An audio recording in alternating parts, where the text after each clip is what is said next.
all away, anything down for South Australia.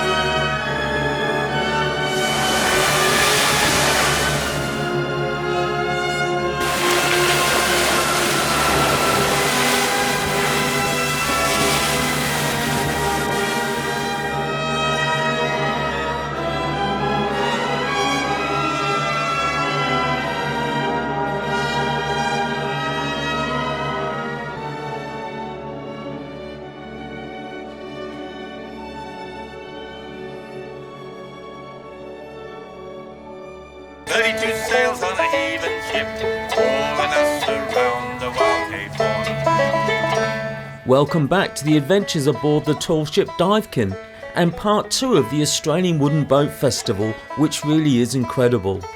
But it's not all about tall ships, there's so much more to see. Wherever you've come from, however you've got here. This is Holly, who's done up a boat for the Wooden Boat Festival. Holly, what sort of boat is this? This is a Heron Dinghy. So right now you're at Heron Hospital Live, which is where we have kids coming in to do up Heron Dinghies. A bit like this one, which I've done up. This one was built by Anthony Morgan in 2000 and then put in a shed and left there. And so we found it and we've restored it and she looks absolutely beautiful, ready for the festival. And we've got lots of old herons. We've had kids climbing all over them all day, stripping them back, ready to get on the water. Wonderful. And not too far away, there was the 35 dinghies that took part in this year's Tawe Naniga raid, which means by canoe in the local Aboriginal dialect. Rascombe longboat, Rick. There's some swallow boats, the Bay Raider. These boats sailed and rowed the 90 nautical miles over 10 days. And following in the footsteps of Viking raids, it would have taken great seamanship.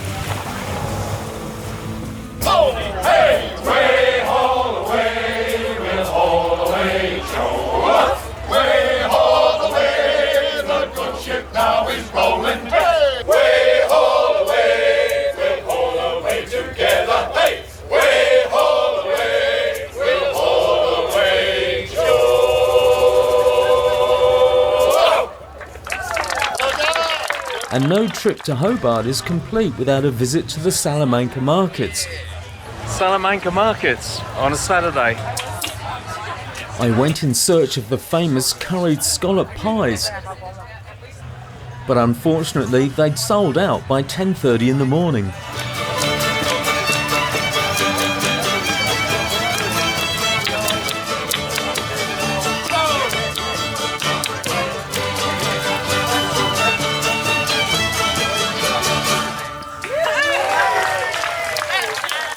And one thing I do like about Hobart is they have bronze sculptures everywhere.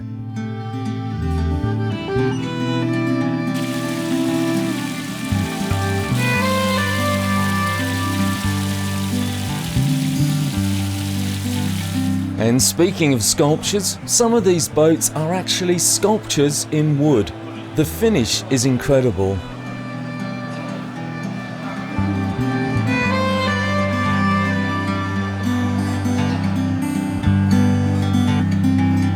And if you've ever needed any inspiration to build a boat, this is it.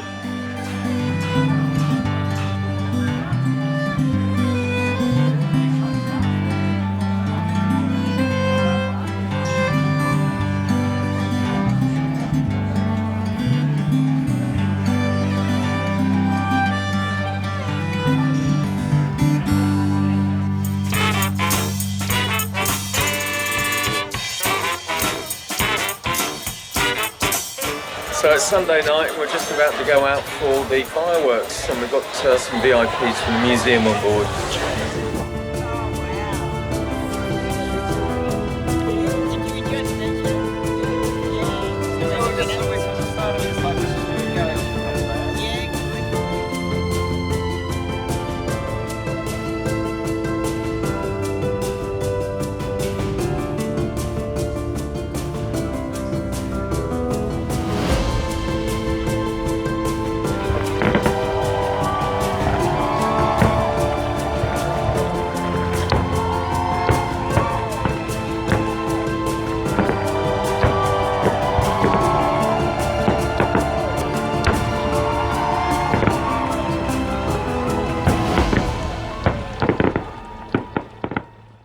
Well, good morning. It's another beautiful day in Hobart.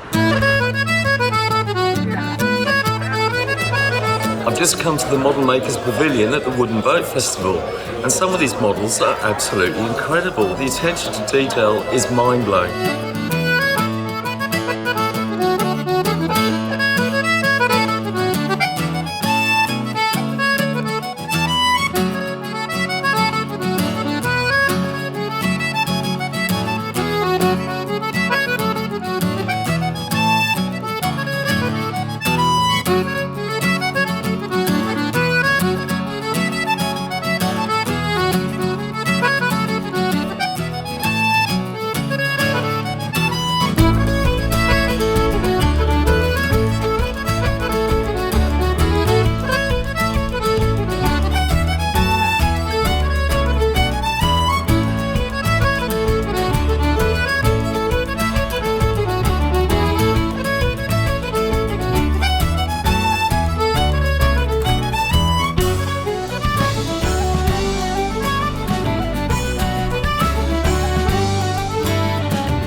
So I've just come to City Hall to look at the display of the classic dinghies.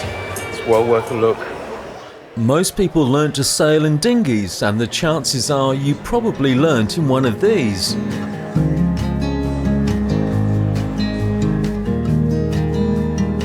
So here's Wiri Wiri, the heron that Luca Puckering was doing up in the Heron Hospital series that you might have seen on YouTube. Looks very good. And here's an Enterprise. Takes me back to my childhood and sailing with Graduates. Graduate was just a bit smaller than an Enterprise.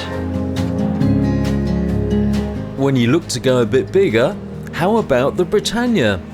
This is a replica built by Ian Smith of the original 18-foot skiff. It's hard to imagine keeping her upright with that amount of sail. This replica still sails in Sydney at the Royal Flying Yacht Squadron at Kirribilli. But I think it needs a crew of 10 or 12.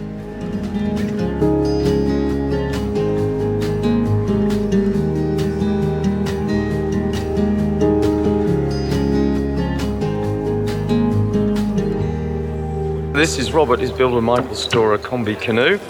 How long did it take you to build, Robert? I started in October last year. Right. At the Victorian Wooden Boat Centre at North Wharf in Melbourne. Yeah. And put in quite a few hours. And just brought it to a conclusion last weekend before putting it on the Spirit of Tasmania. Well, we'll have to spill some champagne over that. Yeah, well, it's done a lot of sea miles but hasn't been wet. If you've ever read The Unlikely Voyages of Jack de Crow, and I'm sure you have, this is where it all started, with dinghies.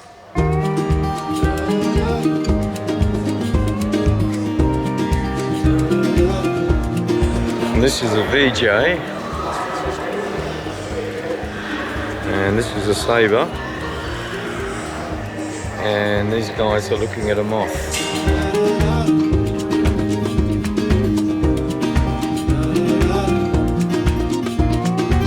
It's about 3:30 and we're heading out for the Admiral sale, which is the official closing of the Australian Wooden Boat Festival down here in Hobart. Well, we might put a sail up, depends on the wind when we get out there. A lot of people seeing us off. Hear me saying 2-6, and I hear you guys saying heave. And that's the rhythm that we go into, so that everybody pulls the line at the same time. Heave! Heave! Heave! Heave! Heave! 2-6, Hey! 2-6. Hey! Well there. East to the stopper. Come on. Beautiful, well done. And of course, there's more than one sail. Heave! Heave! Heave! 2-6, Heave! 2-6. Heave!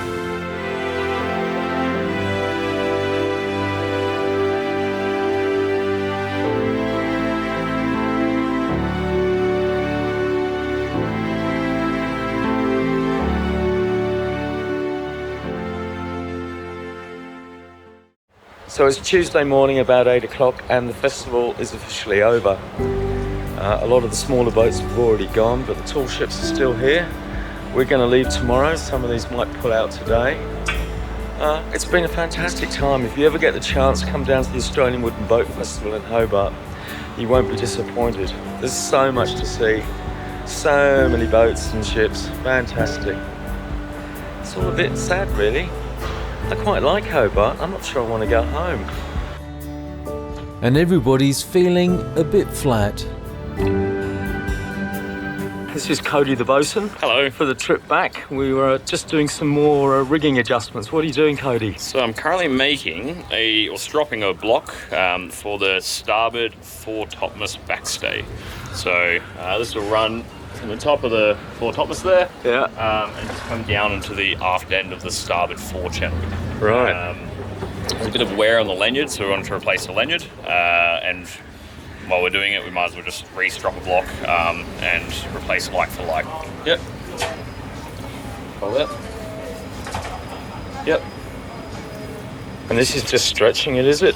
Yeah, essentially. So we just rigged up a sort of modern handy billy, which we'll use to give it as much stretch as we can. Right.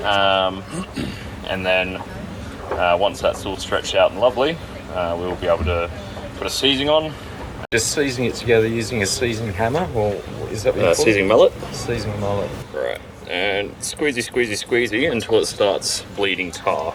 Once you're squeezing tar out of this, you know you've got a good tension on it. As you notice on this first pass, we end up with a lot more turns than we do on the second. And that just comes from these thinning it out. Whereas when you're doing it spike tight, they won't ever end up quite as thick.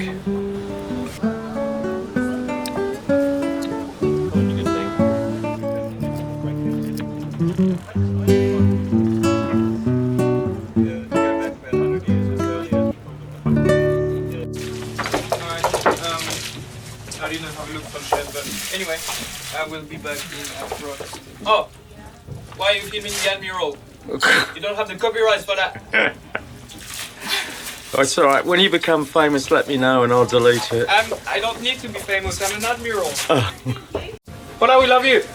Thank you. This is Paula's domain, or actually the pantry. She sleeps in the pantry. Ordering more food. More food. And it's only sort of waist height down here. Lowest point. Well, that's just a switch to turn it on. The top you said is down here, so therefore that's the lowest point. Yep. And that's the tiller, you can see right in front. So the whip staff attaches to the tiller here.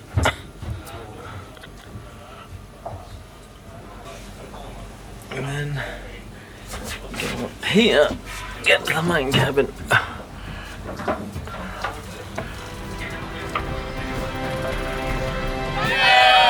In the next episode, Thanks for having us. it's time to leave Hobart with a spectacular dawn passage through the gap.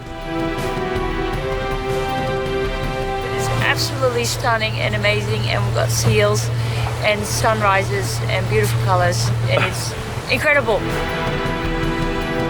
And then 5 days of glorious sailing. So keep watching Sailing Duyfken.